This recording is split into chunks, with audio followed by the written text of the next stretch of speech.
Bonjour, dans le cadre de la formation EPIMED consacrée à l'intelligence artificielle pour les données omiques, je voudrais vous proposer d'étudier un cas réel en classification de leucémie. Donc l'idée c'est de faire un projet complet de A à Z, comme si on avait un vrai projet scientifique, en utilisant les différentes méthodes de machine learning pour ce cas d'étude.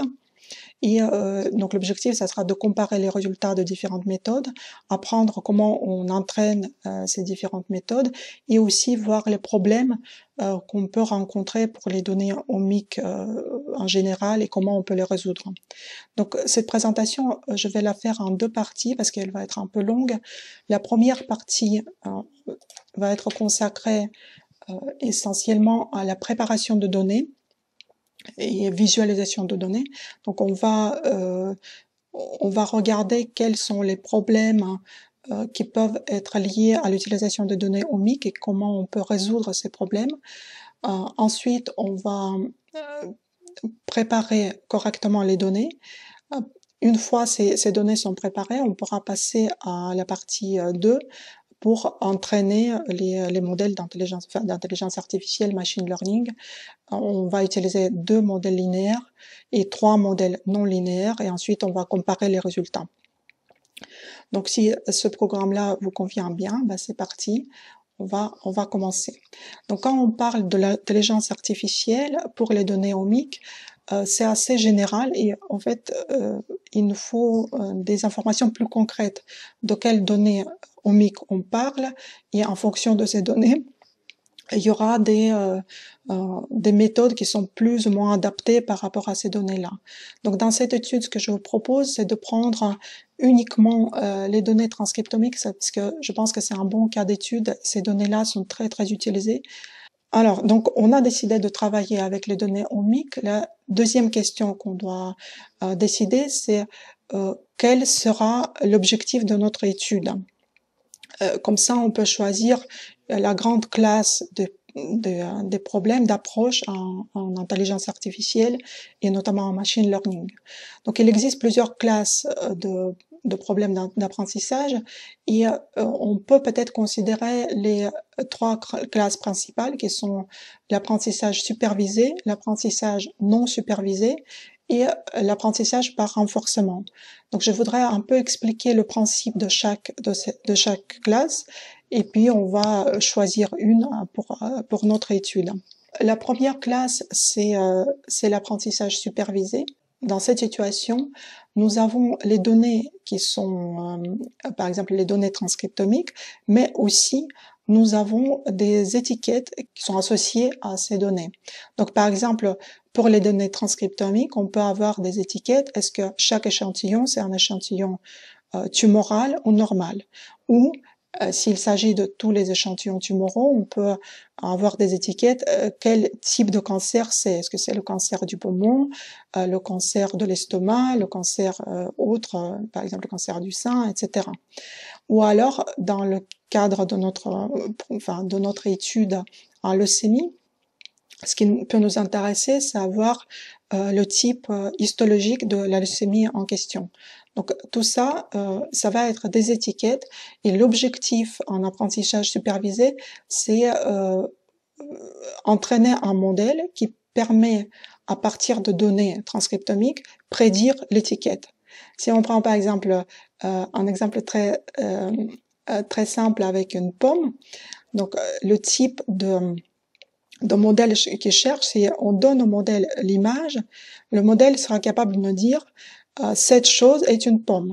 D'accord? Donc à partir de l'image, il donne une étiquette. Une autre classe de problèmes d'apprentissage, c'est une classe non supervisée de données. C'est très similaire. En fait, on a les données, par exemple, les données transcriptomiques qui contient les niveaux d'expression pour chaque gène. Par contre, il n'y a pas d'étiquette qui accompagne ces données-là. Et l'objectif de l'étude dans ce cas-là serait de découvrir la structure interne dans les données. Typiquement, c'est toutes les approches de clustering qui sont des méthodes non supervisées d'apprentissage. Si on revient vers notre exemple de pomme, par exemple, si on donne à l'algorithme 2 images de pommes différentes, l'algorithme sera capable de nous dire cette chose-là est similaire à cette chose-là. L'algorithme ne saura pas que c'est une pomme parce que les étiquettes ne sont pas disponibles, mais il pourra dire qu'il y a quelque chose de similaire entre ces deux échantillons. La troisième classe principale, c'est l'apprentissage par renforcement. C'est un peu différent. C'est les données plutôt dynamiques qu'il nous faut. On a des états du système et pour chaque état du système, on sait quelles sont les actions que le système peut prendre. Donc c'est les paires état action. Et ce qu'on veut en fait, c'est que l'algorithme qu'on veut entraîner, il doit nous proposer la meilleure stratégie pour le système, pour le développement du système, pour que le système obtienne une meilleure récompense possible dans le temps.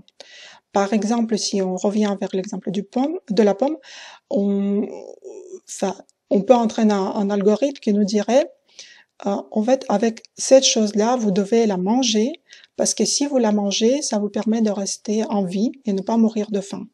Voilà ce qui est le type de problème d'apprentissage qu'on peut avoir. L'apprentissage par renforcement est très utilisé pour développer des stratégies dans les jeux, par exemple pour les jeux d'échecs ou les jeux de Go, ou pour la conduite automatique. Ça peut être appliqué aussi à la science. Par exemple, on peut imaginer un algorithme qui permet de développer une stratégie, par exemple pour une cellule cancéreuse, pour qu'elle devienne mobile et qu'elle puisse faire des métastases. Donc, quel passage, au fait, quelle action elle doit prendre, entre guillemets, cette cellule pour arriver à se rendre immortelle et mobile. Donc, pour notre cas, je vous propose de se poser la question d'un apprentissage supervisé parce que c'est quand même l'un des plus, les questions les plus courantes. Et ici, on va essayer de prédire le type histologique des leucémies.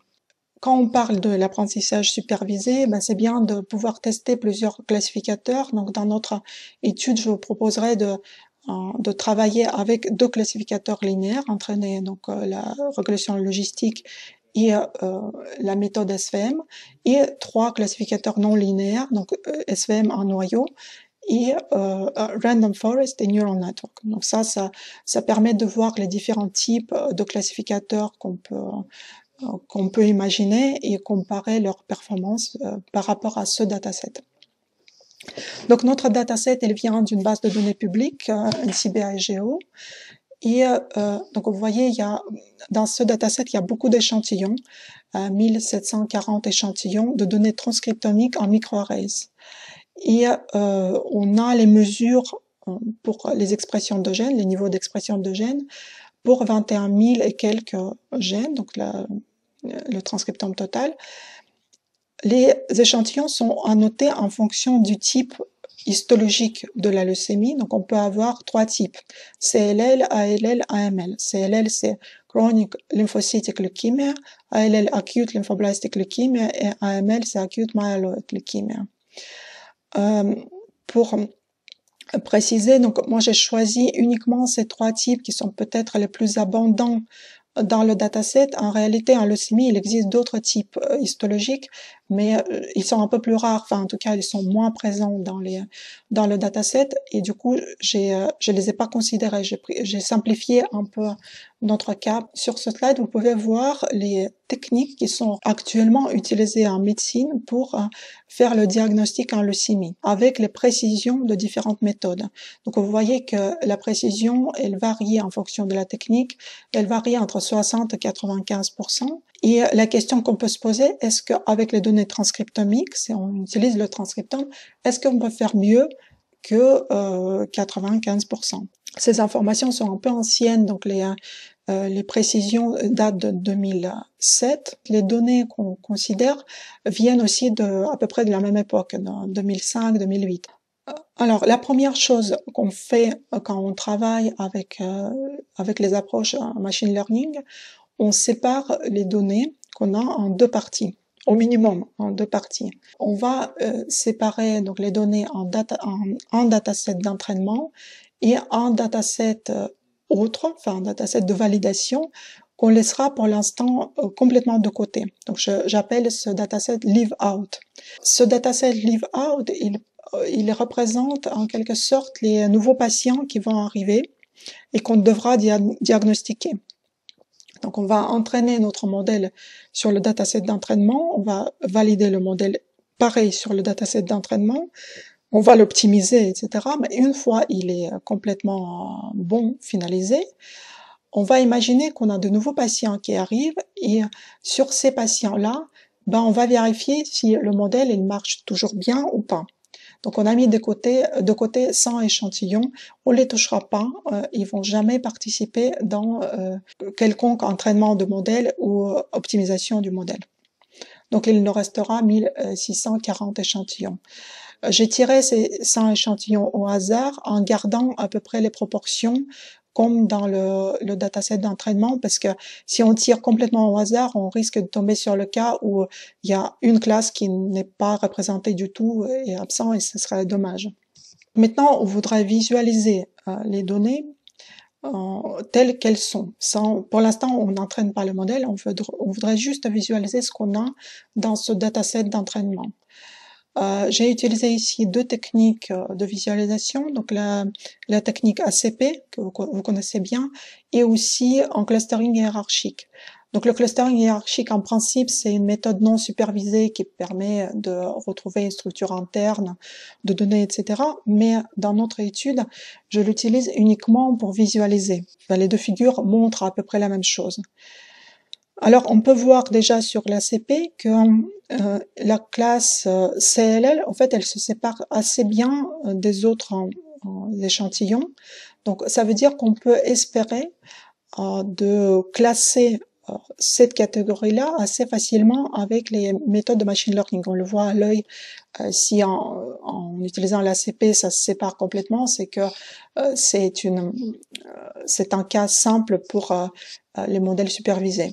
Par contre, les classes, les catégories rouges et bleues se mélangent un peu. Donc, pour les modèles, ça va être un peu plus difficile de séparer entre les échantillons rouges et les échantillons bleus. Ici, en clustering hiérarchique, on voit la même situation. En fait, les échantillons CLL se clusterisent naturellement, se clusterisent ensemble, alors que les échantillons bleus et rouges se clusterisent, ils se mélangent un peu. Avant d'entraîner vraiment les modèles en machine learning, il nous faut d'abord considérer quelques points particuliers par rapport aux données ohmiques et des fois par rapport à des méthodes en machine learning en général. Et il existe certains problèmes, certains challenges. Donc je vais en présenter 3 ici. On va commencer par le problème de robustesse et généralisation. En quoi ça consiste au fait ce problème-là? Il arrive assez souvent que quand on entraîne un modèle sur un dataset, on voit qu'il marche bien, mais après, quand on prend un autre dataset de validation, notre modèle ne marche plus. Or, nous souhaitons développer des approches robustes qui permettent, en fait, de s'assurer que notre modèle marche non seulement sur le dataset d'entraînement, mais aussi marchera très bien sur d'autres datasets, sur les nouvelles cohortes en validation. Donc, comment on peut s'assurer que ça marche bien? Déjà, il faut qu'on considère en fait dans quelle situation on peut se retrouver. Il existe globalement 3 cas de figure qu'on peut rencontrer. Donc, le premier cas, on peut se retrouver dans la situation qui est appelée le sous-apprentissage ou underfit en anglais. Donc, ici, vous voyez juste un exemple avec les points qui représente la donnée et la ligne droite qui représente un modèle. Or, on voit très bien que un modèle linéaire il est trop simple, il n'explique pas en fait la nature profonde des données. Le phénomène à lequel on a affaire, il n'est pas linéaire, alors qu'on a choisi un modèle linéaire. Donc, dans ce cas-là, on risque de ne pas avoir de très bons résultats. Notre modèle, il est en sous-apprentissage. En revanche, la situation opposée, c'est quand notre modèle est peut-être un peu trop complexe et il surapprend. Donc on dit surapprentissage en français et overfit en anglais. Alors, dans ce cas-là, on voit que notre modèle, il ajuste de très près quasiment tous les points, mais il prend en compte aussi la variabilité qui est due au bruit. Donc, on n'a pas uniquement l'apprentissage dans ce cas-là, mais aussi une mémorisation des points particuliers qui sont du bruit. Donc, notre modèle, dans ce cas-là, il va fonctionner très très bien pour le dataset d'entraînement, mais il fonctionnera pas ou très très mal pour des datasets de test, de validation, parce que le bruit particulier est pris en compte. Donc ça, on ne veut pas. Et finalement, la meilleure solution pour nous serait une situation intermédiaire où le modèle est suffisamment complexe pour reproduire le phénomène biologique avec lequel on travaille, mais en même temps, il est suffisamment simple pour ne pas prendre en compte le bruit et ne mémorise pas les points particuliers. Donc, ce modèle-là, il va fonctionner très très bien pour le dataset d'entraînement, mais aussi va fonctionner très bien pour les nouveaux points qu'on peut imaginer ici et donc pour les datasets de test. Donc ça, c'est ce qu'on voudrait. On voudrait cette situation-là et on voudrait éviter les deux situations extrêmes. Comment on peut se rendre compte si notre modèle se trouve dans la première, deuxième ou troisième situation? Pour faire ça, en fait, on a besoin de comparer les taux de précision qu'on obtient dans le dataset d'entraînement et dans le dataset de test. Si on se trouve dans la situation de sous-apprentissage, alors la précision qu'on va obtenir, elle va être faible et dans le dataset d'entraînement et aussi dans le dataset de test, parce qu'en fait le modèle est beaucoup trop simple et il n'a rien à voir avec le vrai fonctionnement le vrai phénomène biologique derrière. Donc là, on va avoir des taux qui sont dérisoires pour tout. Donc ça marche, c'est juste le classificateur qui ne marche pas. En revanche, si on se trouve dans la situation où notre modèle il est en surapprentissage, on va obtenir une précision très très bonne, quasiment 100% pour le dataset d'entraînement. Et par contre, dès qu'on utilise un dataset de test, on voit que le modèle ne fonctionnera pas. Effectivement, le modèle ici, il n'a pas appris, il a mémorisé les données. Et du coup, il ne marchera pas sur le dataset de test. Donc ça, si on voit ce pattern-là, c'est qu'on est en surapprentissage. Ce qu'on veut finalement, c'est que la précision qu'on mesure dans le dataset d'entraînement et dans le dataset de test soit à peu près équivalent. Peut-être pas parfaite, on n'est jamais en situation parfaite, en fait, avec les données réelles, mais une précision intéressante par rapport à notre cas d'étude et similaire pour l'entraînement et le dataset de test et de validation. Donc dans ce cas-là, on voit que le modèle il est robuste, il marche non seulement dans le dataset d'entraînement, mais pour la validation aussi. Donc voilà, on cherche plutôt ces patterns-là.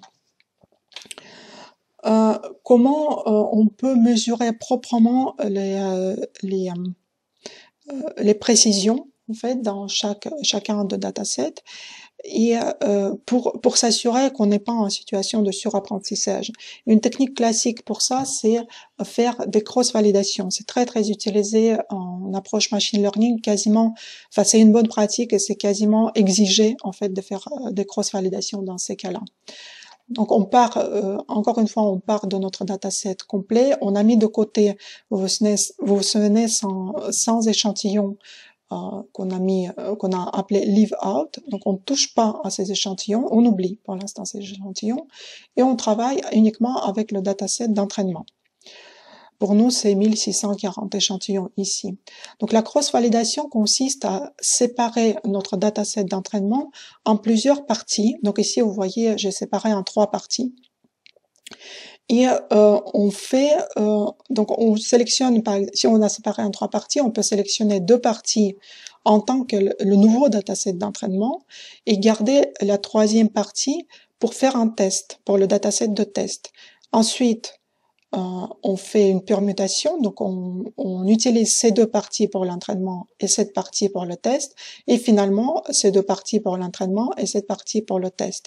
À chaque fois, donc on va avoir 3 tours, et pour chaque tour, on va faire l'entraînement du modèle, et l'application au dataset de test avec la mesure de la précision dans le dataset de test.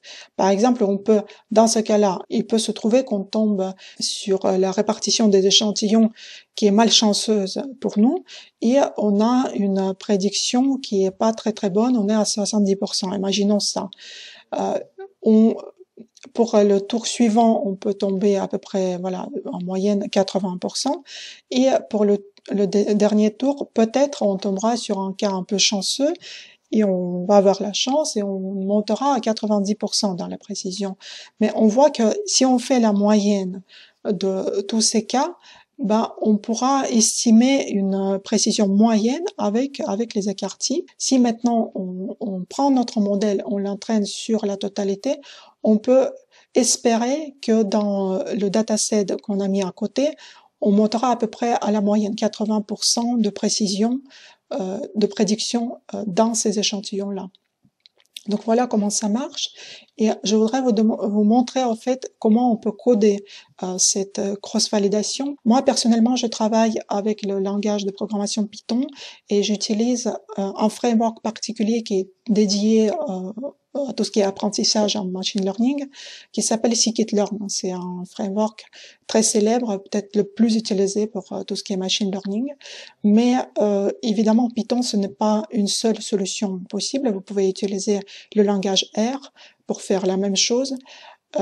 D'autres langages, notamment Java, JavaScript, enfin, il y a quasiment tout le langage propose finalement quelque chose en machine learning actuellement. La syntaxe va être différente, mais l'idée comment on fait le code, elle est la même. Donc je vais expliquer. C'est comme on utilise un framework qui existe déjà, tout est déjà codé, il suffit juste d'utiliser. En première étape, on sélectionne quel type de cross-validation on veut appliquer. Donc là, je choisis une cross-validation stratifiée. Ça veut dire que je voudrais que mon dataset d'apprentissage et mon dataset de test contiennent un pourcentage, le même pourcentage d'étiquettes. Et après, en paramètre, je dis combien de parts je veux faire dans mon dataset de départ. Donc, dans ce cas-là, je voudrais 3. Après, on applique en fait la méthode split à notre dataset de départ que j'ai indiqué X, c'est vraiment le dataset complet, 1640 échantillons. Et j'indique aussi, ici, j'indique aussi les étiquettes Y. Les étiquettes, c'est quel est le type d'échantillon en termes de type moléculaire de leucémie. Et ensuite, automatiquement, donc scikit-learn, il va générer le différent subset pour la cross-validation sous forme d'index d'échantillons dans le dataset d'origine. Pour créer le dataset d'entraînement, donc j'extrais à partir du dataset d'origine les index qui m'intéressent, qui vont être le dataset d'entraînement, et pareil pour le dataset de test, j'extrais à partir du dataset d'origine les index qui correspondent aux échantillons de test. Pareil pour les étiquettes. Et tout ça, comme j'ai demandé 3 parts, je peux faire 3 tours de cross-validation avec une boucle for, donc ça va faire 3 itérations.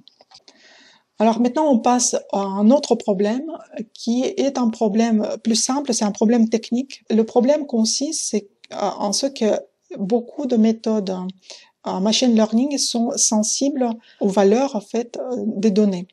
Et si les paramètres, les variables dans nos données n'ont pas exactement la même échelle, ces méthodes en machine learning peuvent ne pas fonctionner correctement et notamment ils peuvent ne pas converger. Il y a des méthodes qui sont plus résistantes à ce problème que d'autres, notamment le Random Forest, elle peut gérer les données qui sont faites à des échelles différentes, mais beaucoup de méthodes, en fait, ils sont pas très performants dans ces cas-là, et donc une bonne façon de faire, une bonne pratique, c'est de normaliser les données, remettre les données à la même échelle.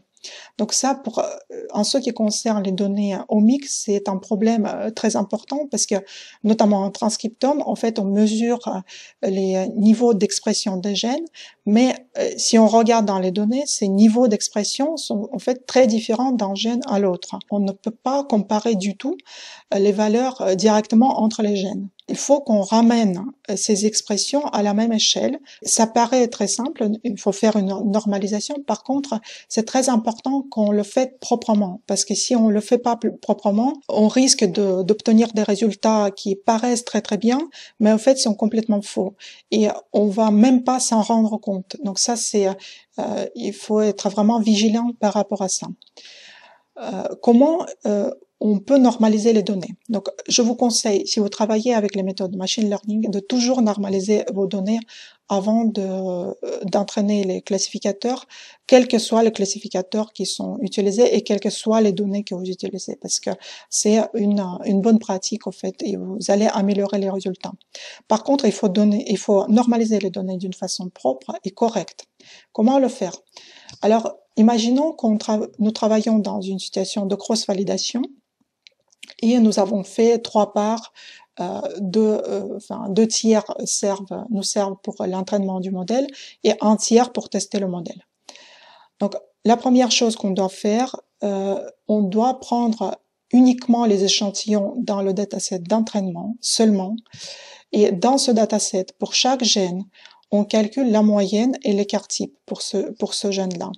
Et ensuite, on fait la transformation, en fait, on calcule le z-score, on prend l'expression du gène, on fait moins la moyenne et on divise par l'écart type.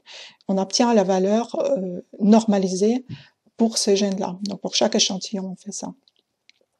Et ensuite, pour le dataset de test, on ne remesure pas les moyennes et les écarts types, mais on transforme ce dataset en appliquant les moyennes et l'écart type mesurés dans le dataset d'entraînement. Donc vous voyez, on mesure quelque chose dans le dataset d'entraînement et ensuite on applique les valeurs mesurées, on applique directement au dataset de test. Il faut surtout éviter de remesurer les moyennes et écarts types dans le dataset de test et après les appliquer. Il faut surtout éviter de normaliser tout le dataset ensemble, les échantillons pour l'entraînement et le test ensemble. Donc, parce que dans ce cas-là, on va se retrouver dans la situation de ce qu'on appelle une fuite d'informations.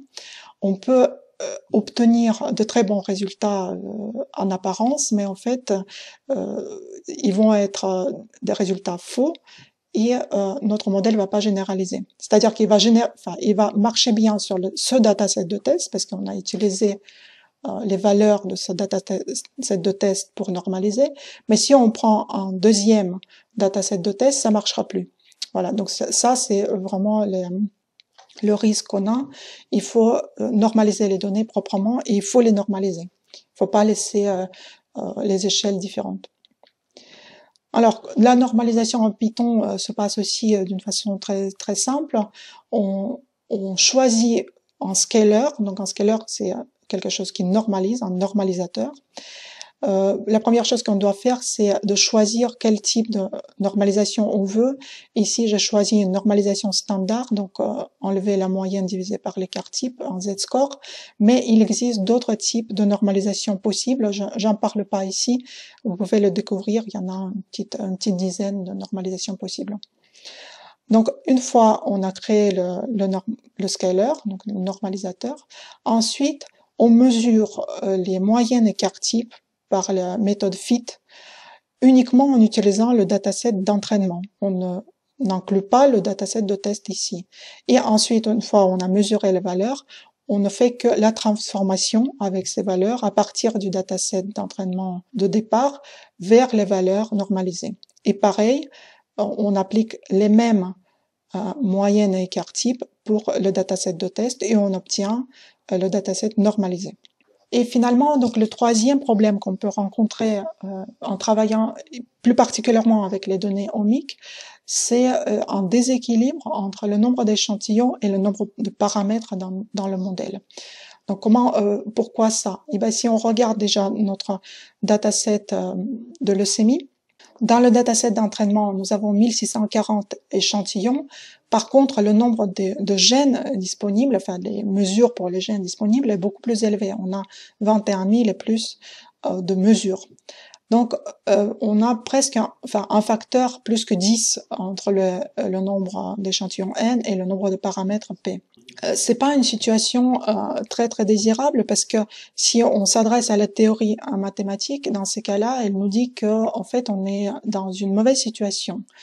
Si jamais on a la situation inverse, donc le nombre de paramètres est plus petit que le nombre d'échantillons, par exemple si on avait 1600 et quelques échantillons et seulement 2 gènes, ça va, ça serait bien. Et du coup, dans ces cas-là, on peut obtenir une solution propre, stable, peut-être pas une solution exacte, mais approximée. Néanmoins, c'est une situation saine.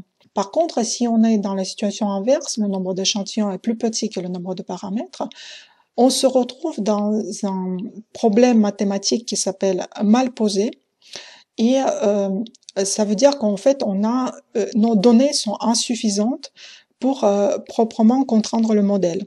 Et dans ces cas-là, on peut avoir plusieurs solutions, voire l'infinité de solutions, mais ces solutions ne sont pas forcément correctes. Ça peut être très facilement des artefacts. Et si c'est des artefacts, ben en fait, on va pas généraliser bien, on va être dans une situation de surapprentissage et ça marchera pas. Donc la théorie nous dit que si on travaille dans ces conditions-là, on peut pas obtenir un bon modèle. On peut pas travailler au fait et le résultat qu'on obtient peut être complètement faux. Donc ça c'est problématique parce que c'est pas un problème technique, c'est vraiment un problème analytique, mathématique qui nous bloque ici. Et qu'est-ce qu'on peut faire par rapport à ce problème-là? Alors on a bien compris, le problème vient du fait que les données sont insuffisantes par rapport au nombre de paramètres qu'on doit contraindre dans le modèle, qu'on doit résoudre dans le modèle. Donc notre modèle, il est complexe et on n'a pas suffisamment d'échantillons pour définir complètement le modèle. On peut avoir plusieurs approches pour essayer de résoudre, surmonter cet inconvénient. La première chose qu'on peut faire, c'est réduire le nombre de paramètres dans notre modèle, rendre le modèle plus simple. Notamment, on peut ne pas utiliser tous les gènes, 20 000 et plus, mais juste sélectionner quelques gènes pour être moins que le nombre d'échantillons, 1640. La question qui se pose tout de suite ici, ok, on peut prendre quelques gènes, comment on sélectionne ces gènes-là? Pourquoi on prendrait certains gènes et pas d'autres? Donc, sur quelle base on réfléchit? Donc ça, c'est une première approche avec une question importante derrière qu'il faudra résoudre.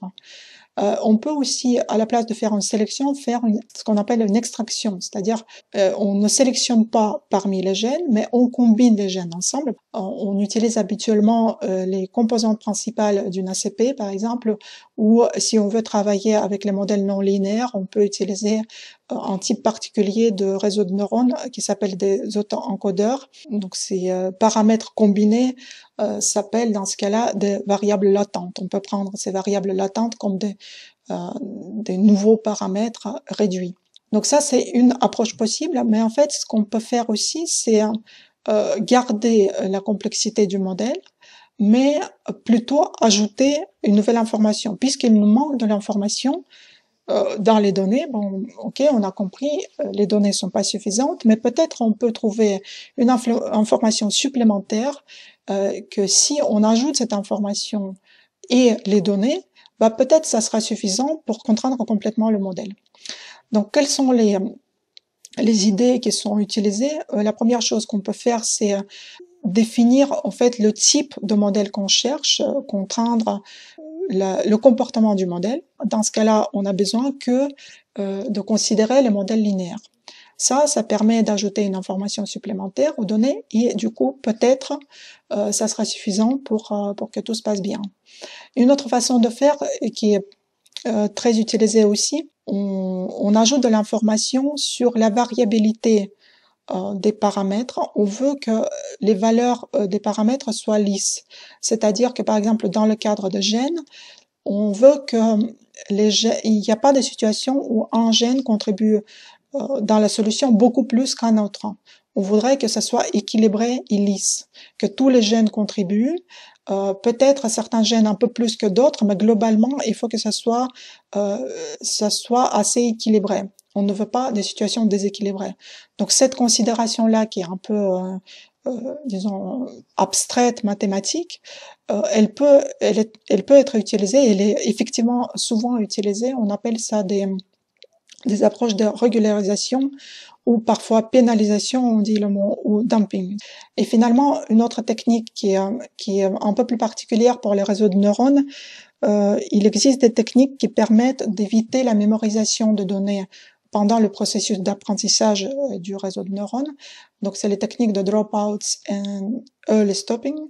Je ne vais pas rentrer plus dans les détails. Donc, il faut juste savoir que pour les réseaux de neurones, donc tout ça, ces deux techniques sont utilisées, et aussi, il y a des techniques supplémentaires spécifiques.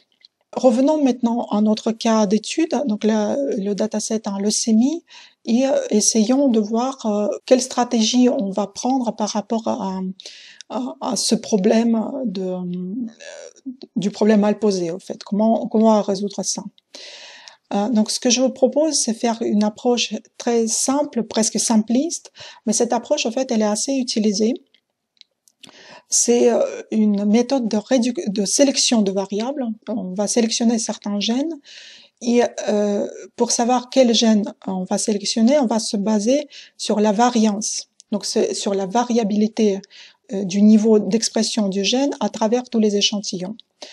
Et l'idée qui est derrière, en fait, c'est celle-là. On considère que, par exemple, si on considère un gène particulier, et ce gène-là a des valeurs d'expression différentes et très très différentes à travers les différents échantillons, c'est peut-être un bon candidat pour le modèle de prédiction. Parce que si on regarde ce gène-là, par exemple, il a des niveaux d'expression faibles pour les échantillons CLL, il a des niveaux d'expression moyens pour ALL, et pour l'AML, on a une expression forte. Donc, rien qu'en se basant sur ce gène-là, on peut assez facilement prédire, en fait, quel est le type de leucémie en fonction du niveau d'expression. Donc, on peut considérer que ce gène-là, il contribue à la classification, et ce gène, il est utile. Par contre, si on considère un autre gène qui ne varie pas trop à travers les échantillons, il a un niveau d'expression à peu près le même, constant, quels que soient les échantillons, on peut considérer éventuellement que ce gène-là, il est moins utile ou complètement inutile pour la prédiction. Et comme ça, classer les gènes, sélectionner ceux qui sont plus utiles et abandonner ceux qui sont moins utiles. Cette approche, elle paraît relativement de bon sens, raisonnable, mais il faut juste faire très attention parce que, en fait, est-ce que c'est vrai? Est-ce que c'est vraiment correct, notre façon de réfléchir? Est-ce que vraiment le gène qui varie beaucoup à travers les échantillons, vraiment il est plus utile pour la classification par rapport à un gène qui varie peu? Peut-être oui, mais peut-être il y a des cas où c'est pas vrai, notamment si on est dans des situations non linéaires. Donc il faut pas aller aveuglément dans ces considérations. Il faut, en fonction de votre cas d'étude, il faut réfléchir en fait quelle est l'approche la plus sécure, disons, et la plus raisonnable par rapport à votre dataset. Et il se trouve que dans notre cas d'étude, cette idée qui est simple, elle va fonctionner. Donc on prend, et dans les papiers, en fait, cette idée, elle est assez souvent utilisée. Il peut y avoir d'autres types de sélection de variables. Donc nous, on a utilisé la sélection de variables basée sur la variance. Enfin, on va l'utiliser tout à l'heure. Par contre, on peut faire, à la place de regarder la variance à travers les échantillons, on peut plutôt comparer les variabilités entre les groupes. Donc, si on a deux groupes, on peut faire un petit test, ou un OVA si on a plusieurs groupes. Donc, ça revient globalement à la même chose, mais plutôt que de réfléchir à travers les échantillons, on réfléchit à travers les groupes. Il y a d'autres approches possibles que je ne vais pas détailler ici. Il faut juste savoir qu'il y a plusieurs approches. Toutes ces approches-là sont utilisées sur les données réelles dans les papiers. Essayons de faire notre sélection de variables basées sur la variance. Donc, on part toujours sur notre dataset d'entraînement.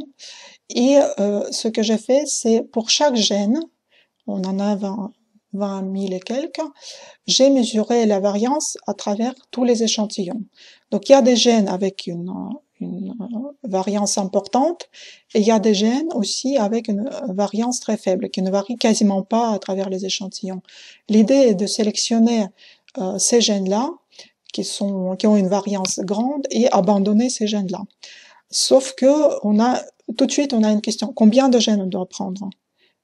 Est-ce qu'on doit prendre 1640 comme le nombre d'échantillons ou moins? Comment on fait? Quel est le nombre de gènes optimum pour notre dataset? En fait, c'est une question très difficile, et si je dois donner une réponse courte, la réponse serait on n'en sait rien. Mais si on commence à réfléchir et considérer différentes choses et donner une réponse longue, on peut dire qu'en fait, ça dépend énormément de la nature du phénomène qu'on étudie, de nos données, et aussi du modèle qu'on utilise. Est-ce que c'est un modèle linéaire, non linéaire? Est-ce que c'est une régularisation ou pas? Est-ce qu'on utilise une régularisation? Et en fonction de tous ces paramètres, en fait, le nombre de gènes peut être variable. Donc c'est difficile à répondre comme ça. Si on a déjà des connaissances sur notre dataset, on peut peut-être avoir des informations supplémentaires qui nous aident à prendre la décision. Mais si on n'a aucune information en plus par rapport à ça, on peut peut-être utiliser une approche empirique qui est de temps en temps, on utilise de temps en temps. L'approche empirique nous dit, si vous savez pas, essayez en tout cas de prendre un tiers par rapport au nombre d'échantillons dans votre dataset. Donc nous, on est 1640 échantillons, on divise par 3, on obtient 546. L'idée derrière, c'est que pour chaque paramètre, on aurait en général 3 mesures, 3 échantillons. Donc c'est quelque chose de similaire d'avoir des triplicats. Évidemment, si on fait une étude plus sérieuse et plus profonde, ce qu'il faudrait faire, c'est juste tester différents modèles avec différents nombres d'échantillons et comparer les résultats et trouver les meilleures quantités de paramètres qui donnent les meilleurs résultats. Et ce qu'on peut donc faire en première instance, c'est déjà visualiser nos données, notre dataset, avec le nombre de gènes réduit et comparer avec tous les gènes. Donc ici, on utilise une ACP avec tous les gènes, c'est la figure de tout à l'heure, et là on recalcule la figure en utilisant uniquement les gènes sélectionnés. On a réduit très fortement le nombre de gènes. Donc vous voyez que en fait on a déjà amélioré la situation rien que par le fait de réduction de variables. Le groupe jaune, il s'est séparé un peu plus des autres. Et les bleus et les rouges se sont séparés aussi un peu plus. Donc on est en situation améliorée pour la classification. Et tout ça, c'est grâce au fait qu'on a réduit le nombre de gènes. C'est encore plus visible si on présente les données avec le clustering hiérarchique. Ça, c'est le clustering initial avec tous les gènes. Et ça, c'est uniquement avec une sélection de gènes. Vous voyez bien que la séparation naturelle en groupe, en fait, l'assemblement en cluster, il est devenu plus propre. Il n'est pas parfait. Il y a encore il y a un peu d'erreurs encore, mais quand même, on voit que par exemple, les CLL sont groupés ensemble. Il y a un seul échantillon ici qui est mal placé, mais sinon, naturellement, ils sont clusterisés ensemble et les bleus sont mieux séparés des rouges par rapport à la situation initiale. Pour l'instant, pour cette partie-là, on va s'arrêter là. Juste pour faire la conclusion sur cette partie-là, qu'est-ce qu'on a appris dans cette approche? On a appris en fait que quand on entraîne un classificateur avec les méthodes machine learning, on a un risque de surapprentissage, ce qui veut dire que si un classificateur fonctionne très bien dans le dataset d'entraînement, ça ne veut pas dire qu'il va fonctionner très bien dans un autre dataset complètement indépendant pour le test. Il peut avoir des situations où il ne marche pas en test. Donc cette situation de surapprentissage qu'on doit éviter à tout prix, et la cross-validation peut nous aider à mesurer proprement et de savoir est-ce qu'on se trouve en situation de surapprentissage ou pas. Puis on a compris aussi qu'avec les données ohmiques, on se trouve en situation qui est mauvaise, disons entre guillemets, du point de vue mathématique, parce que c'est un problème mal posé, parce que le nombre d'échantillons est beaucoup plus petit que le nombre de paramètres, et du coup on risque d'obtenir des solutions qui sont pas correctes, ce sont des artefacts avec des surapprentissages, etc. On doit combattre cette situation, notamment on peut réduire le nombre de variables et on a vu aussi que pour que les méthodes de machine learning marchent bien, il faudra absolument normaliser nos données pour que les données soient à la même échelle. Voilà, merci de votre attention et on va continuer dans la partie 2.